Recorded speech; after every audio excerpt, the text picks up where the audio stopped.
подбадривал там и так далее, но в итоге ему это не помогло. Он говорил, что у него сердце больное, что ему тяжело. Мы там, знаете, мы там в камерах наладили переписку, так что мы там с существенным частью сокамерников переписывались через туалет.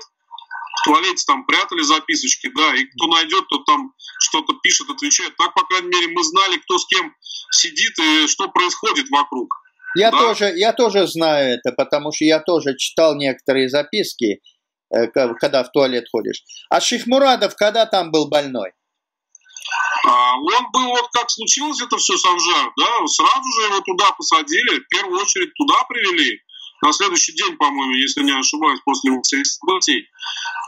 И потом он до, вот, по-моему, суда там и находился, его никуда не выводили. А в какой камере он был? Я не помню номер камеры, но прямо рядом с туалетом, вот прямо через стенку от туалета. Ага. Это потому же та же сторона коридора, где туалет, или напротив? Та же самая, прямо через То есть стенку. это маленькие камеры? Ну да, там маленькие камеры, да, там одиночка. А как ты видел, что он лежал под капельницами? У него кормушка была открыта, всегда. Так. Вот всегда, когда мы проходили, я сделал вывод, что у него кормушку просто держат открытую всегда, потому что там, видимо, стоял какой-то дополнительный охранник, который стоял, следил за ним. И что ты видел, что он под капельницами? Да, своими глазами видел, не я один. Угу. Вот все, кто ходили в туалет, все, кто туда взгляд бросали, все видели, что он под капельницами. И он ни разу не вставал, то есть он там ни привет, ни здрасте не говорил. То есть он лежал, как будто спал. Ага. А как ты узнал, что ему психотропные вводят? На первом этаже санчасть была. Вот, я заболел. Ну, действительно заболел. Я туда пошел, попросился, меня туда отвели. И вот, я задал вопрос, вот там Борис Шихмурадов лежит, он что, болеет, что с ним там, как там? Ну вот он мне шепнул, что ему то ли наркотики, то ли психотропные вводят какие-то средства. Вот. Это перед судом было?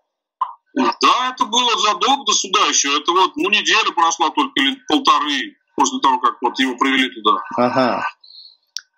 Поэтому, когда был суд, вот когда на суде вот его выступление, я и потом там слышал мнение, что он вел себя не очень адекватно, когда речь свою там излагал.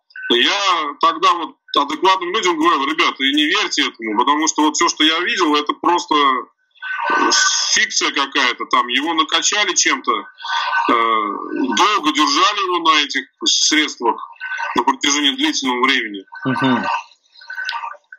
А тебя когда осудили-то? По-моему, это произошло то ли перед самым Новым годом, то ли сразу после Нового года. 30 декабря. Тебя? Да, меня нет. Меня осудили, я уже даже не помню, но я после суда еще сидел там какое-то время. Вообще тебя взяли когда? Меня в начале сентября взяли. А ты не знаешь, когда умер был или живой был Шихмурадов, когда ты уезжал? Он еще живой был, когда я уехал. А потом о судьбе его не слышал от ребят? Умер он. А когда? Не знаю. Я общался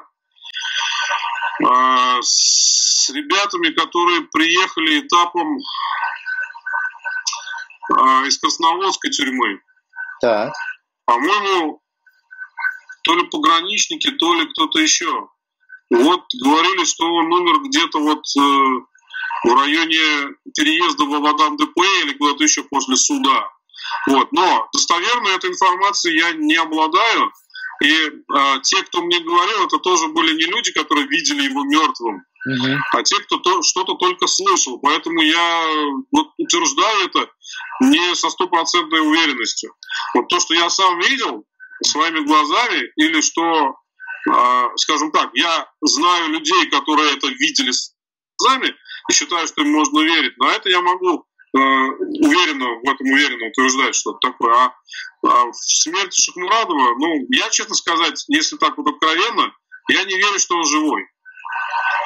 Прошло слишком много времени, чтобы его оставить в живых. Да, но ведь и тело не выдают. А как ты думаешь, куда могли деваться тела их? Ведь Сарджаева тоже не отдали. Да, копают где-нибудь на мусульманском кладбище, и все, и не найдешь.